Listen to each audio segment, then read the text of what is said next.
अगर आपका कल एग्ज़ाम है और अभी तक आपने कुछ नहीं पढ़ा तो सुन लो, ये कुछ मिनट की वीडियो आपकी पूरी डायरेक्शन बदल सकती है।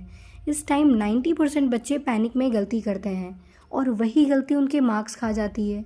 लेकिन आज मैं आपको बताऊंगी कि आपको करना क्या है, क्या पढ़ना है, कितना पढ़ना है, क्या बिल्कुल नहीं पढ़ना है और एग्ज़ाम हॉल में कैसे कॉन्फिडेंटली एंट्री करनी है। So let's see. सबसे बड़ी गलती लास्ट ईयर पर बच्चे क्या करते हैं, नया चैप्टर खोल लेते हैं, दोस्तों को कॉल करके पूछते हैं कि भाई तुमने ये पढ़ा। फिर वो उधर से पूछेगा क्या तुमने ये पढ़ा, ये बहुत इंपॉर्टेंट है, और आपने पढ़ा नहीं होता है तो आप पैनिक करने लग जाते हो, गेस्ट पेपर के पीछे भागते हो, रात भर जागते हो, नींद तो वैसे ही नहीं पूरी होती है, और result confusion plus headache plus low confidence. याद रखो, लास्ट डे रिवीजन का है, एक्सपेरिमेंटेशन का नहीं। क्योंकि भाई पूरे साल तो आपने एक्सपेरिमेंट किया नहीं, अब लास्ट डे तो बिल्कुल ही मत करो। अब जानेंगे 24 आवर्स का मास्टर प्लान जिससे आप बहुत अच्छे नंबर गेन अप कर पाओगे। स्टेप 1, मॉर्निंग 3 से 4 घंटे फोकस्ड रिवीजन। अब आपको पढ़ना क्या है, सिर्फ इम्पॉर्टेंट क्वेश्चन। ध्यान से सुनिए, सिर्फ इम्पॉर्टेंट क्वेश्चन, इधर उधर के फालतू क्वेश्चन पर ध्यान भी मत देना।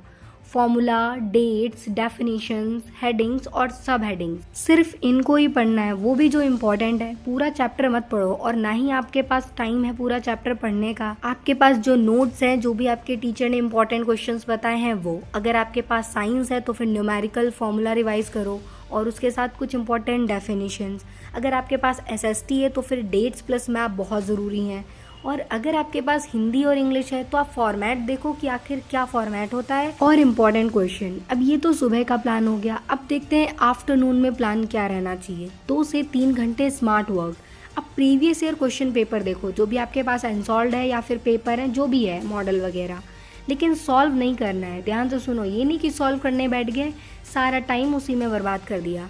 बस पैटर्न समझो कि कितने 2 मार्क्स के क्वेश्चन हैं, कितने 5 मार्क्स के क्वेश्चंस हैं, कौन से हमें पहले अटेम्प्ट करने चाहिए, आंसर का स्ट्रक्चर क्या होता है। बोर्ड में प्रेजेंटेशन यार बहुत मैटर करता है, मजाक से हटके। स्टेप 3, आफ्टरनून प्लान तो डन हो गया। अब जानते हैं कि हमें इवनिंग में क्या करना है। वैसे अब हमारा ब्रेन जो है वो थक चुका होगा, सो उस समय हमें सिर्फ क्या करना है, शॉर्ट नोट देखने हैं, 1 पेज रिविजन शीट करनी है, वीक टॉपिक्स को ग्लांस करो, लेकिन नया टॉपिक यार मत उठाना। अब वीक टॉपिक ग्लांस का मतलब ये है कि जो भी आपने इम्पोर्टेंट पढ़ा है ना, उसमें से आपको क्या वीक लग रहा है, उसको ऐसे ही छोड़ना नहीं है, पता चले उसी में से आ गया। सो आपको वो कहीं ना कहीं किसी भी यूट्यूब लेक्चर से, जेमिनाई से, चैट जीपीटी से स्ट्रॉन्ग कर लेना है। अब जानते हैं स्टेप 4, नाइट स्ट्रैटेजी के बारे में। भाई देखो, नींद बहुत ज़रूरी है, वरना आप एग्जाम हॉल में पेपर सॉल्व की जगह सोने लग जाओगे। सो इसलिए 6 से 7 घंटे की नींद बहुत ज़रूरी है। लास्ट टाइम पर सिर्फ और सिर्फ आपको प्रेजेंटेशन पर ध्यान देना है, प्रेजेंटेशन सीखना है कि हमें कैसे क्या लिखना है, क्या नहीं लिखना है, और इस पर भी मैंने वीडियो बना दिया है, काफ़ी शॉर्ट्स बने हुए हैं, काफ़ी लॉन्ग वीडियो बने हुए हैं, रीसेंट शॉर्ट्स इसी पर बनाए हैं। अब जानते हैं एग्ज़ाम हॉल स्ट्रैटेजी के बारे में।